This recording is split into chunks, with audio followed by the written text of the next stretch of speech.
La grâce et la paix vous sont données de la part de Dieu qui nous rassemble et de Jésus-Christ qui nous aime et nous conduit sur le chemin de la vie. Soyez les bienvenus, vous qui êtes venus partager un temps de confiance et de joie, vous qui êtes venus assoiffés d'une parole de vie, vous qui êtes venus pour être rassasiés d'amour. Qui que vous soyez, d'où que vous veniez, habitués, de passage ou curieux, vous êtes les bienvenus. C'est le Seigneur qui vous a appelés, vous êtes ici, chez vous. Amen. Et nous nous levons pour chanter.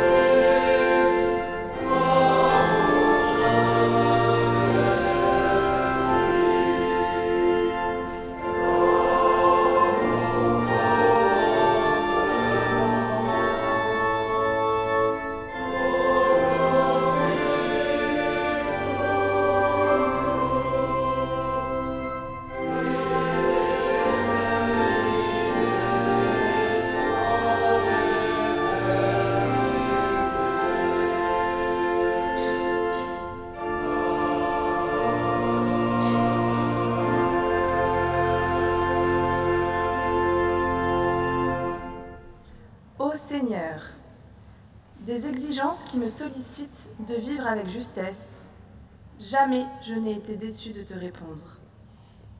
À chaque fois, j'ai vérifié que le chemin que j'inventais était le vrai et le juste.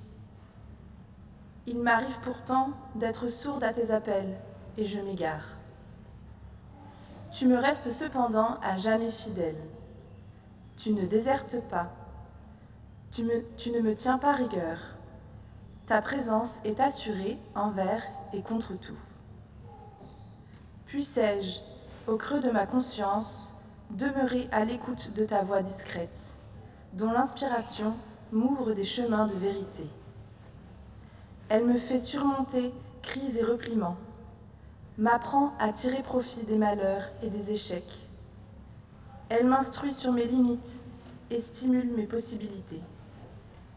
Elle m'aide à me dégager des ornières et des pièges, me conduit sur les sentiers d'authenticité. Qu'au jour incertain et aux heures obscures, je n'oublie pas que tu es au travail au plus intime de moi-même pour m'inspirer la voie juste. Amen.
Je vous invite à la prière. Seigneur, qu'il est difficile de savoir quel chemin emprunter. Ils sont si nombreux. Dans l'infinité des possibilités, il est si facile de se perdre. Il y a tant à faire, tant à découvrir, tellement d'endroits où s'engager. Les sollicitations viennent de toutes parts, ayant toutes l'air de défendre des causes justes. Dans ce tourbillon, il nous arrive de dire oui à tout, oubliant que nous sommes des humains, finis, aux forces limitées. Nous donnons sans nous arrêter, sans évaluer les forces qui nous restent, sans discerner. Il y a tant à faire. Et puis un jour, nos forces s'épuisent et c'est la rupture. Nous nous sommes perdus en route, dilués dans le feu de l'action. Nous avons oublié nos fondations. Alors, dans un instinct d'autoprotection, nous disons stop, nous disons non, sans discerner, sans prendre le temps d'écouter ta voix. Non, non, c'est trop, nous ne pouvons plus. Il y a tant à faire et cela ne s'arrête jamais. Alors, à quoi bon? À peine un chantier est fini qu'un autre recommence. Cette course est sans fin et désespérante. Nous fermons nos portes, nos fenêtres. Nous ne pouvons sauver le monde, alors à quoi bon?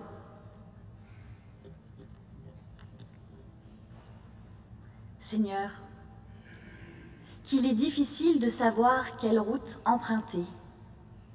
Il y en a tant. Nous voulons bien faire et n'arrivons pas à trouver le juste milieu.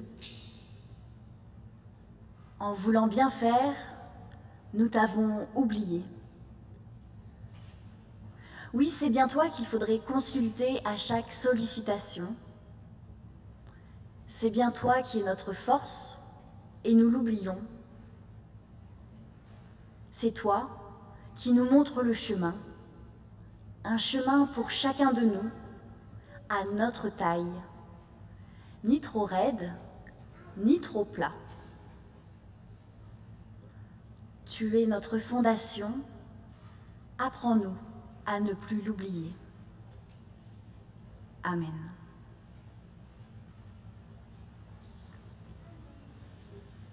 Ne désespérons pas, car voici ce que dit le Seigneur à travers le prophète Ézéchiel.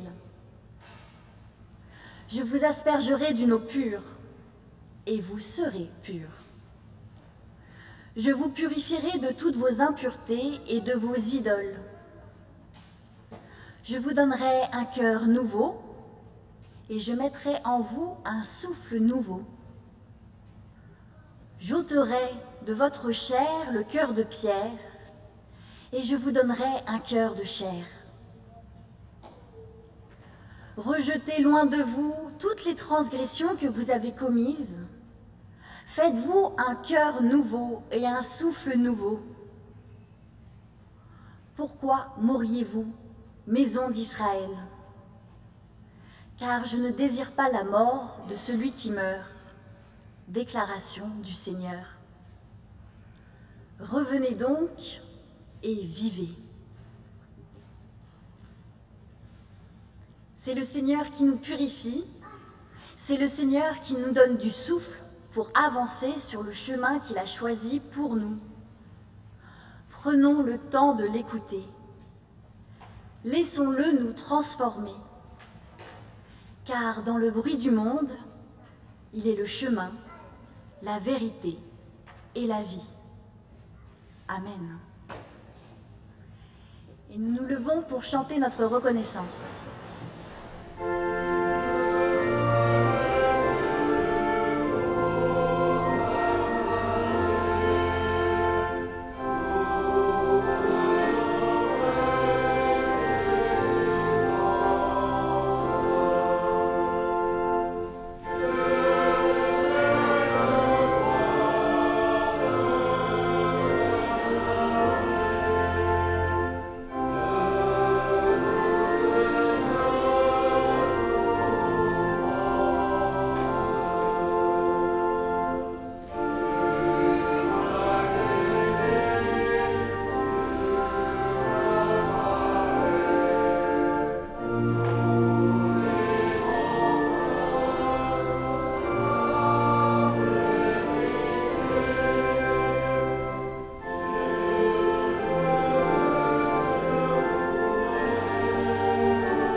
la lecture du texte biblique, je vous invite à la prière.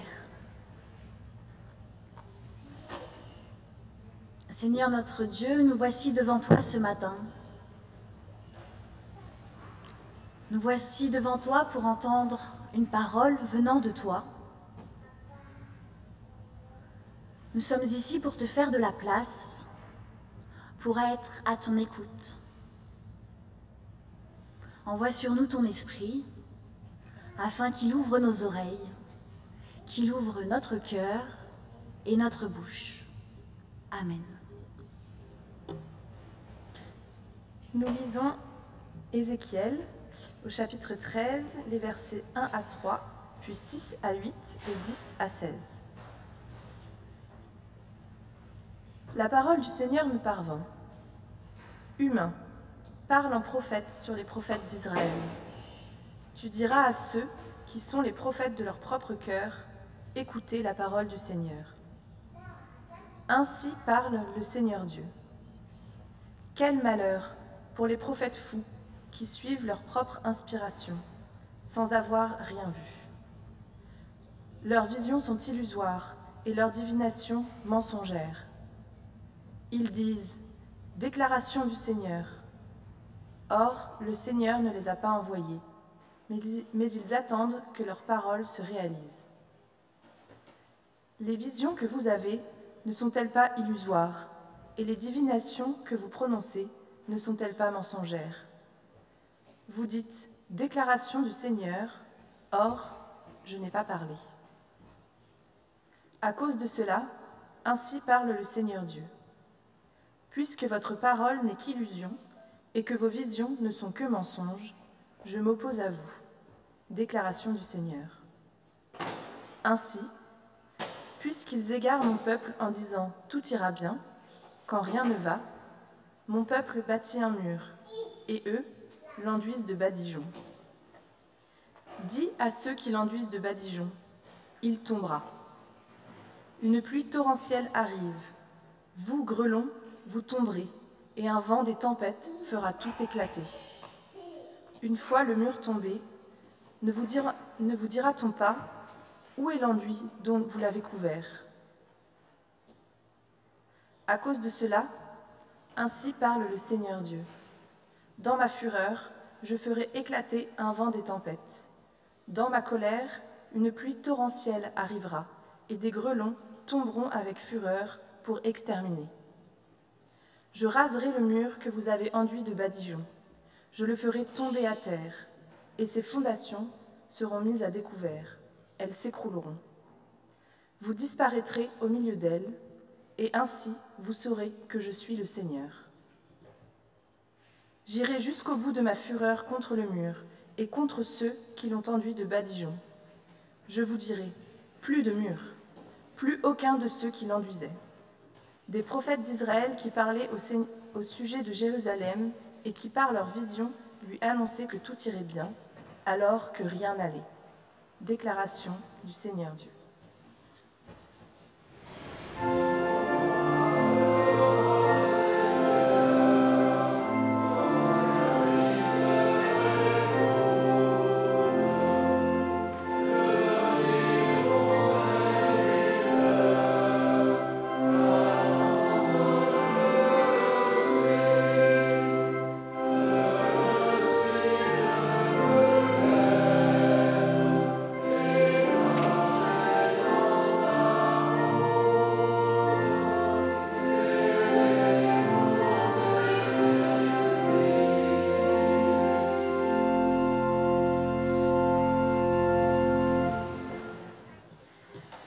Ce texte n'est pas le texte du jour, et je suis désolée pour les jeunes qui sont là, parce que Ézéchiel, c'est pas un livre facile.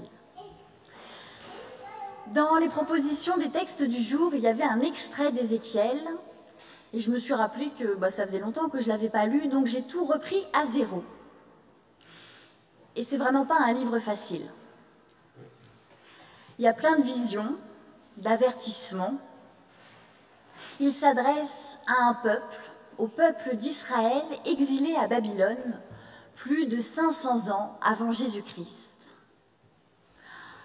Alors, il nous est facile de penser que ce livre ne nous concerne plus.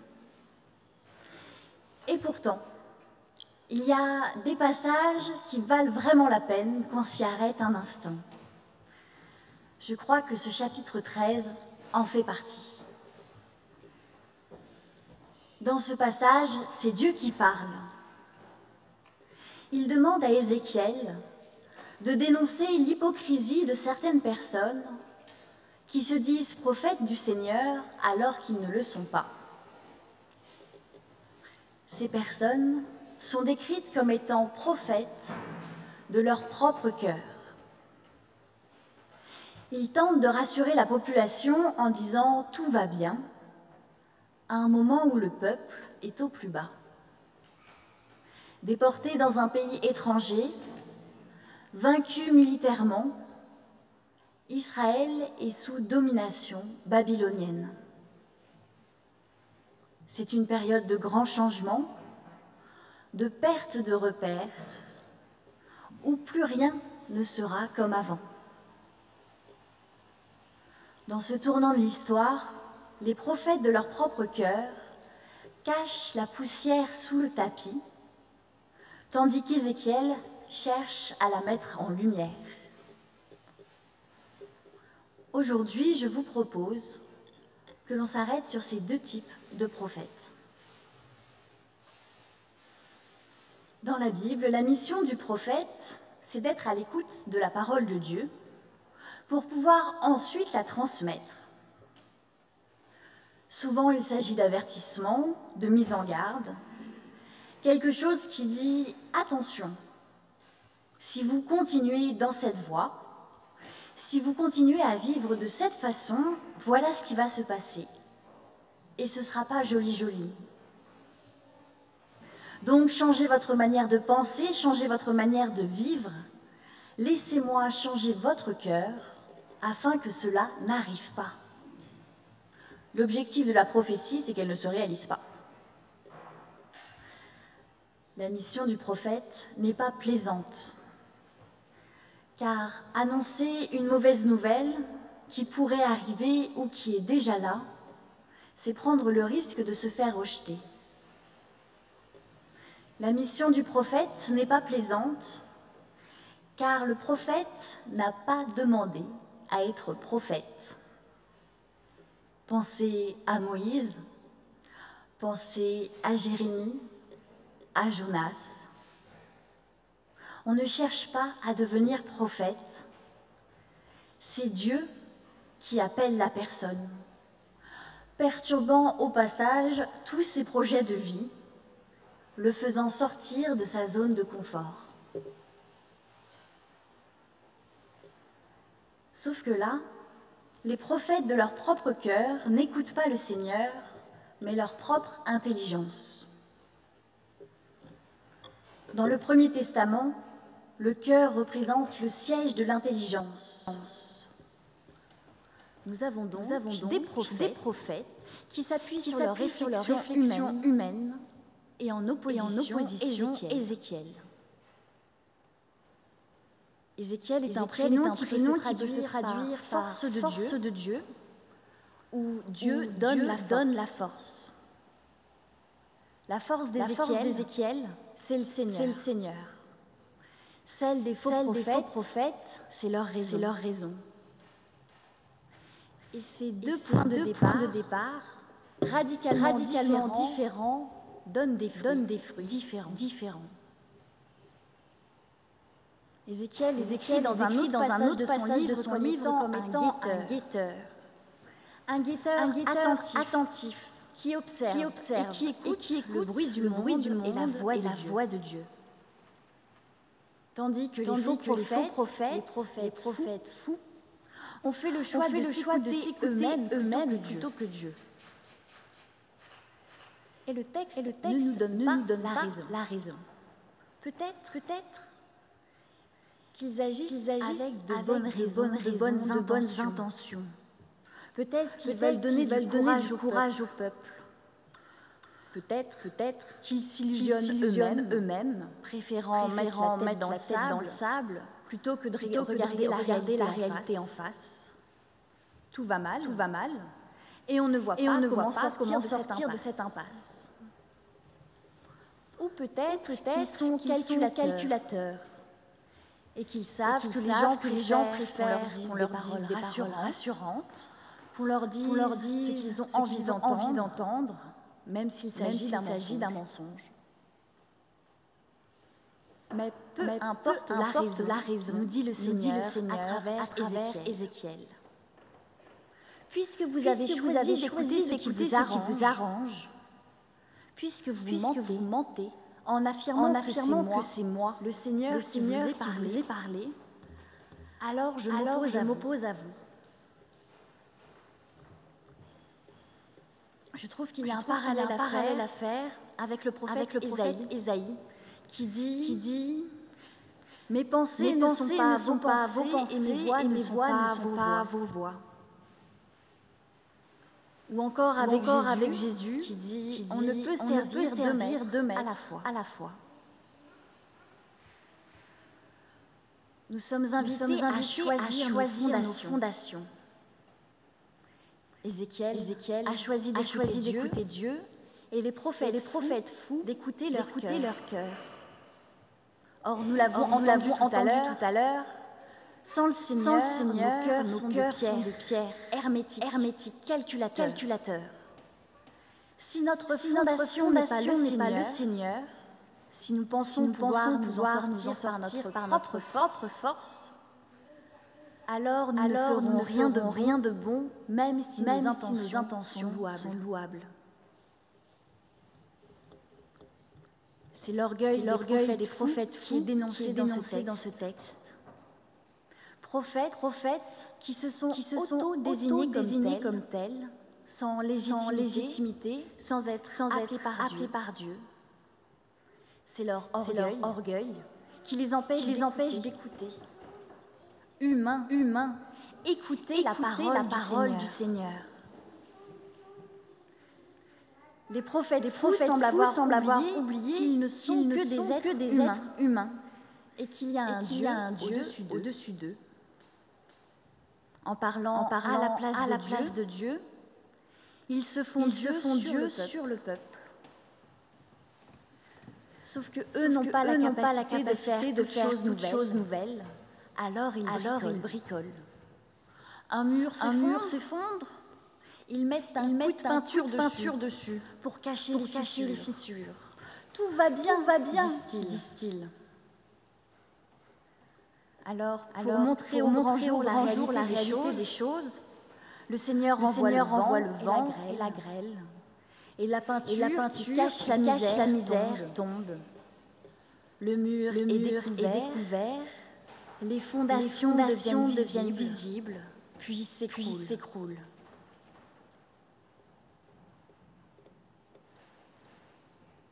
Ça m'a fait penser à une parabole. Je ne sais pas si vous y pensez aussi. Celle de la maison bâtie sur le sable et celle de la maison bâtie sur le roc. Ça m'a fait penser à de nombreux psaumes qui disent le Seigneur est ma force, il est mon rocher. Ça m'a fait penser à Jésus qui détruisait ce temple. En 3 jours, je le rebâtirai. Jésus ne rebâtit pas un temple de pierre comme les pharisiens le croyaient. Il a changé de paradigme, changé de modèle d'action, changé de pensée. Il a fait toutes choses nouvelles. Alors que les faux prophètes bricolent avec leur intelligence pour maintenir en place ce qui a toujours été et qui ne tient plus debout, le Seigneur, à travers Ézéchiel, révèle les dysfonctionnements pour permettre à autre chose d'advenir. Pour permettre à chacun de se convertir, de se tourner à nouveau vers Dieu pour vivre en vérité. Revenez donc et vivez, dit le Seigneur.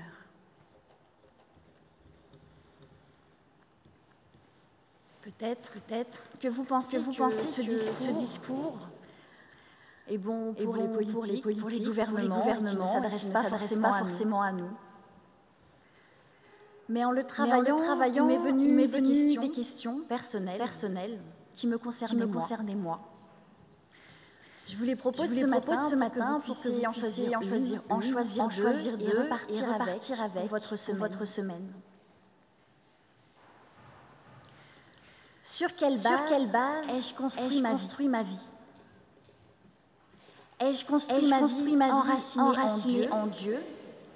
Ou me suis-je contentée de mettre un vernis de christianisme sur mes actions et sur ma pensée?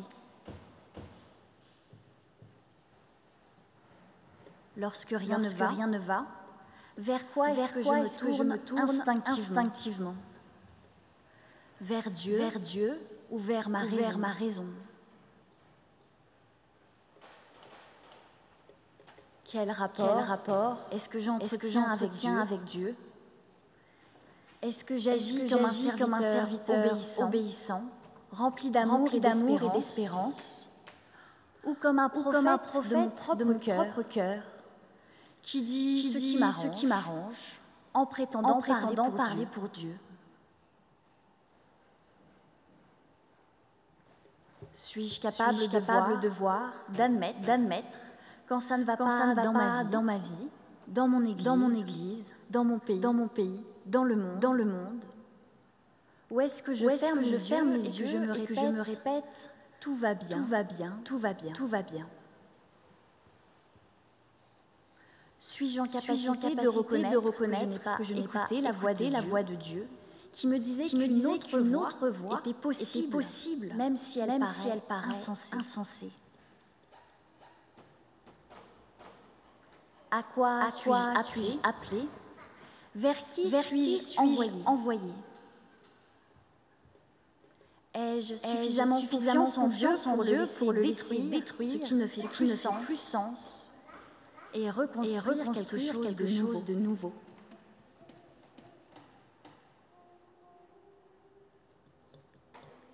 Le temps du carême est l'occasion de faire le point. Un peu comme un ménage de printemps, où l'on fait le tri dans ses affaires.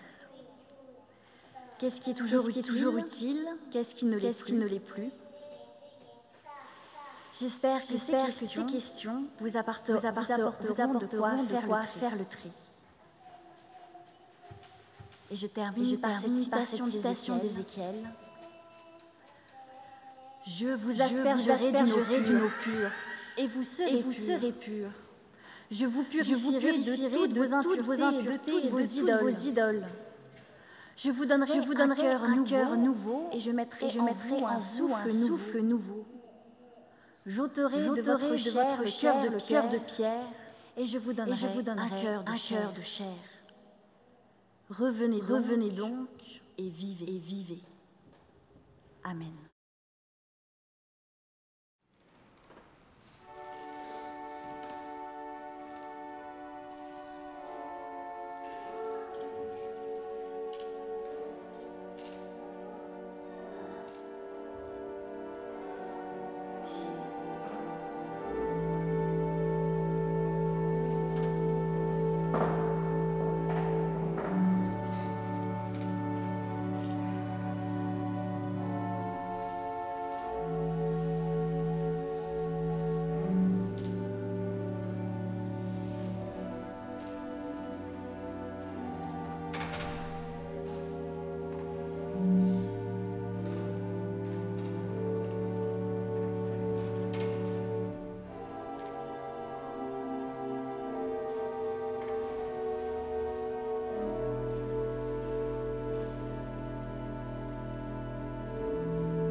Nous prions.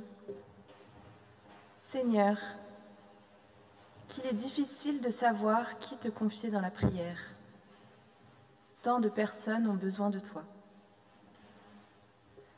Nous te confions notre Église, afin qu'elle ne soit pas un vernis élégant cachant des murs qui s'écroulent. Apprends-nous à être vrais. Nous te confions toutes celles et ceux qui ne savent plus sur quelle fondation s'appuyer. Permets que des personnes de bonne volonté les aident, afin qu'elles puissent se reconstruire sur le roc de ton amour. Nous te prions pour notre pays, divisé, fracturé.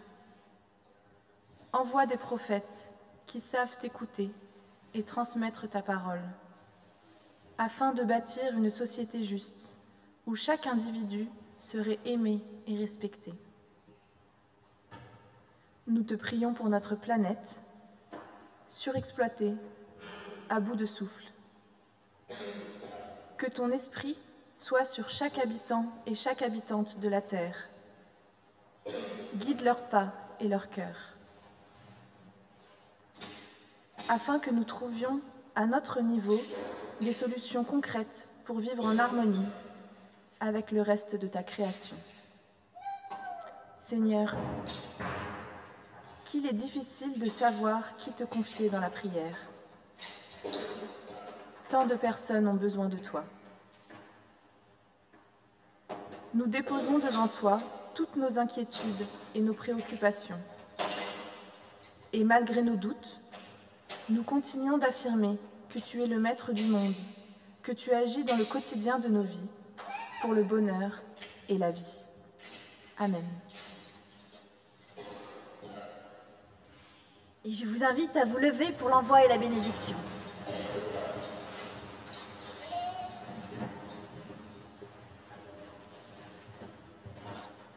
Je vous aspergerai d'une eau pure et vous serez purs.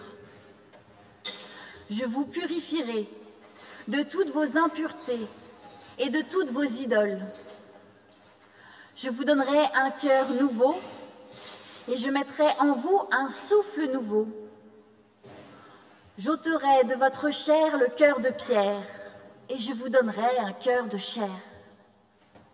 Revenez donc et vivez. Le Seigneur, notre fondation, nous bénit et nous garde. Il est notre force et notre rocher. Jésus le Christ nous bénit et nous garde. Il détruit le vernis de nos vies pour que nous ressuscitions avec lui. L'Esprit Saint, souffle de vie, vous bénit et vous garde. Elle vous pousse vers un chemin ni trop raide, ni trop plat, à votre mesure, pour que vous viviez. Allez, soyez dans la confiance, car vous n'êtes pas seuls. Amen.